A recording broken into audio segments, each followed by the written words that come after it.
প্রশংসা ওটা নয় যেটা তোমার সামনে করা হয়, প্রশংসা তো সেটাই যেটা তোমার অনুপস্থিতিতে করা হয়। মানুষ কখন আপনাকে হিংসে করে জানেন? আপনার উন্নতি দেখে, আপনার খুশি দেখে, আপনার ইনকাম দেখে, আপনার সুখ দেখে। আর হিংসুকেরা খুশি হয় আপনার কষ্ট দেখে। যারা শুধু তাদের প্রয়োজনে আপনাকে মনে করে, তাদের থেকে দূরত্ব বজায় রাখাই শ্রেয়। তেলযুক্ত খাবার আর তেলযুক্ত কথা দুটোই সুস্বাদু ও মিষ্টি।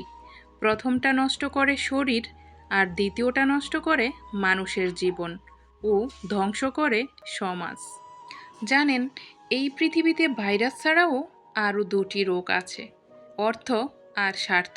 অর্থ থাকলে সবাই আছে, আর স্বার্থ ফুরালে কেউ নেই। কথাটা তিক্ত হলেও